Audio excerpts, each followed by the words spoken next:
வணக்க மக்களே, இன்றைக்கி நம்ம மீன் வாங்கலான்ட்டு செம்மஞ்சேரி போனோம். ஆனால் கடைசியில் பார்த்தீங்கன்னா நமக்கு பெரிய ஏமாற்றம் தான். ஏன்னா இன்றைக்கி வந்து மீன்பிடி கடலுக்கு யாருமே போகல. அந்த குப்பத்தில் பார்த்தீங்கன்னா இன்றைக்கி வந்து திருவிழான்றதுனால சனி ஞாயிறு திங்கள் 3 நாள் வந்து கடலுக்கு யாரும் போக மாட்டாங்க. செவ்வாய்க்கிழமையிலேருந்து தான் உங்களுக்கு மீன் கிடைக்கும்.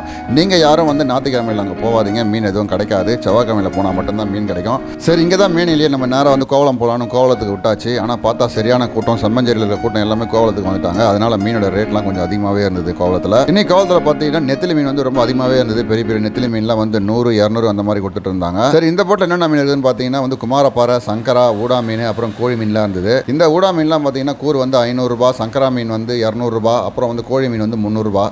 இந்த குமாரப்பாறை மீன் வந்து 2 மீன் வந்து 500 ரூபான்னு சொன்னாங்க. செம்ம ரேட்டு. ஏன்னா இது வந்து விலப்போவாத மீன். இந்த குமாரப்பாறை யாரும் வாங்கவே மாட்டாங்க. நாளைக்கெல்லாம் கோவளத்தில் மீன் அங்கே வந்தீங்கன்னா மீனோட ரேட்லாம் செம்மையாக இருக்கும். இப்போ நீங்கள் பாரு, ரெண்டு எல்லாமே கூறு 200 ரூபாய் தான். நாளைக்கெல்லாம் இந்த ரேட்டுக்கு நீங்கள் வாங்க முடியாது கண்டிப்பாக. உங்களுக்கு இந்த மாதிரி மீனை பற்றி தகவல் தெரியுன்னா நம்ம சேனலை மறக்காமல் சப்ஸ்கிரைப் பண்ணி வச்சுங்க. மீண்டும் ஒரு அடுத்த வழியில் சந்திக்கலாம். நன்றி.